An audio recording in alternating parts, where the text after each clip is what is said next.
So I recently got my bill for my next year's tuition for Wharton for my MBA, and it is a hefty $85,000.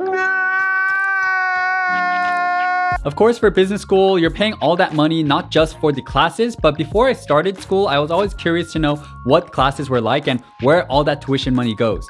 And so in today's video, because I just finished my second semester of my MBA, I want to go over what my classes were kind of like, how I was graded, and show you my actual assignments for each of the classes I took. And so in today's video, I'll be going over most of the classes I took second semester by first going into my uninspiring classes, then the good classes, and lastly, my favorite class. All right, with that said, let's first go into the uninspiring classes from my second semester. The first class was Marketing Strategy for Technology Platforms, which to me sounds cooler than it actually was. The class covered a wide variety of topics like market frictions, network effects, social networks, the economics of trust, bundling, competitive strategy, digital currencies, and the metaverse. And we also covered well-known companies like Uber, LinkedIn, Airbnb, Spotify, Netflix, and Nike. I know a lot of this might sound cool and sexy because it did for me when I first read the syllabus before enrolling into the class. But a lot of what we discussed was not super insightful. Like, for example, we talked about network effects for LinkedIn, and who doesn't know about that, right? And also, I would say that an issue with the class was that the professor was an academic her whole life. And so she didn't really have in the field expertise or experience in marketing. And so that's where I felt like a lot was left to be desired. One good thing about the class, though, was that the professor brought in interesting guest speakers, including the former chief marketing officer of Bumble and senior people from Airbnb, Spotify, Reddit, Twitter, TikTok, and more.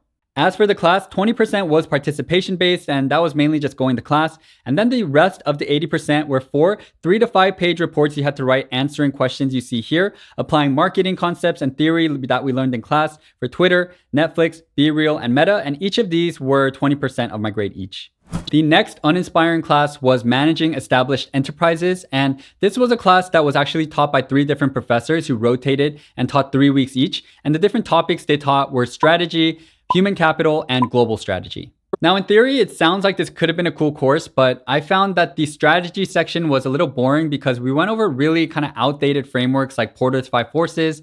And then for the human capital section, the professor was like a grandpa who looked like the grandpa from Up, and he was nice, cheerful, super nice guy, but then I'm not really into a lot of the human capital stuff. It was a lot of fluff for me that I think you could really just find on YouTube if you wanted to. And then for global strategy, it was this Brazilian professor who was super likable, very funny, and probably my favorite of the 3. I just personally was not super interested in the topic, so was, kind of boring for me. In terms of grading and assignments, 20% was based on attendance and participation. The strategy section required an industry analysis report applying Porter's 5 Forces and building something called an activity system.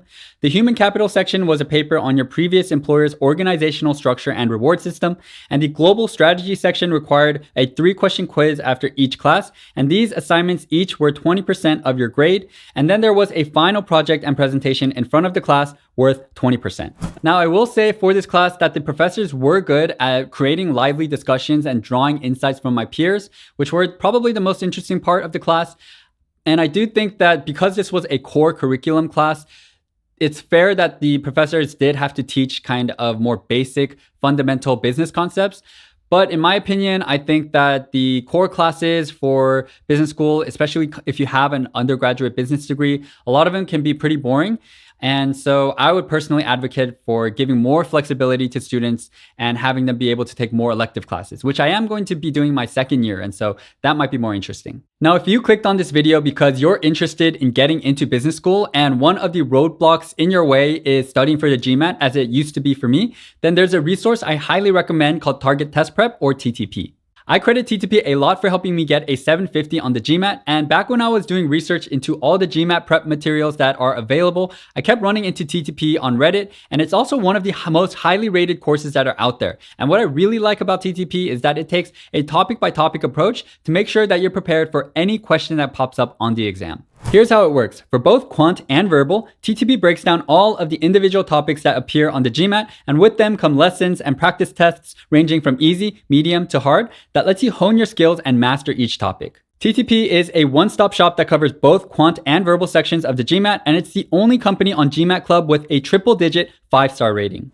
With TTP, it doesn't really matter what stage you are at in terms of your GMAT preparation because you can create your own customized study plan. And if any of this interests you at all, you can use TTP for 5 days for just $1 if you use my link down in the description below.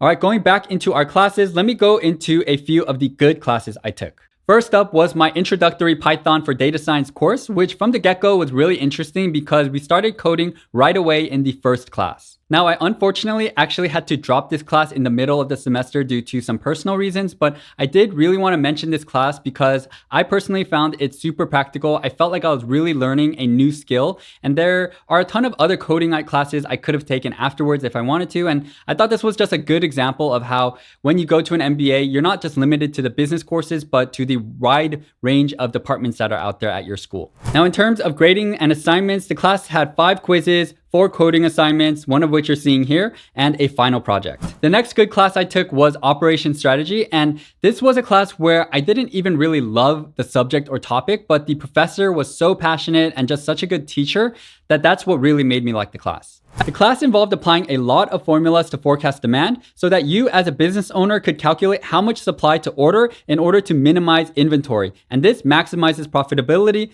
and we learned about the various models we could use in order to make these projections. As for grading and assignments, there were 3 homework assignments where we used real data to make these forecasts, and this was 30% of your grade, and then there was a final exam worth 40%. The crazy thing about this class was participation and attendance, which was 30% of your grade, and there was a super strict attendance policy where if you were even 1 minute late, you weren't given full credit for being there, and this was an 8:30 a.m. class for me, and so it was a little bit stressful. Alright, so those were my 2 good classes, but before moving forward to my favorite class, I wanted to answer this question that I got on Instagram, and I actually didn't spend any time over my first year at the library, and the libraries at Penn actually look amazing, and I actually do want to explore them more. It's just that most MBAs actually spend most of their time studying/working at home or in the Huntsman Hall, which is where most MBAs are. And for me, because I'm doing the Lauder degree, which is a master's in international studies with my MBA, we have our own building, and I did a lot of kind of work there. So I will be in libraries more, maybe, hopefully to explore, but I won't probably really be studying in them. All right, now last but not least, let's go into my most favorite class. The class I enjoyed most, not just in my second semester, but throughout my first full year at Wharton, was my communications class, which was focused on impromptu speaking. The class involved giving a speech every week for 6 weeks, as you can see here, and collectively they determined your grade. And the one class that I really want to point out is the impromptu Q&A with the media consultant.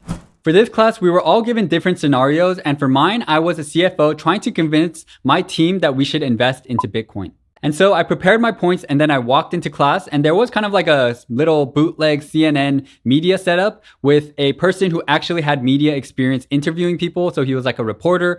And then we each gave our little like Q&A answers with that reporter, and all of that was filmed. And then they replayed it, and the media consultant guy, he actually gave us feedback. And so it was just a really, really interesting class. And apparently, I've never been on live television before.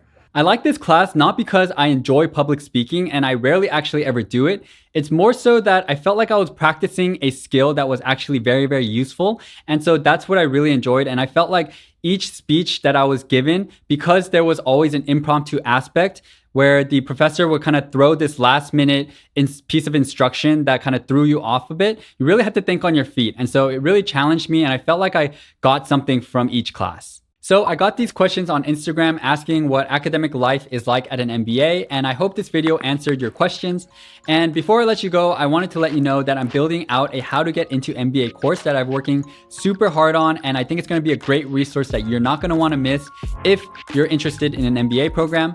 And lastly, in the next screen, you're going to see a video of my first semester classes and what the academic programming is like at an MBA, at least at Wharton. So feel free to check that video out if you're interested. With that said, thank you all so much for watching. Hope to catch you all in the next video. Thanks so much, guys, and peace out.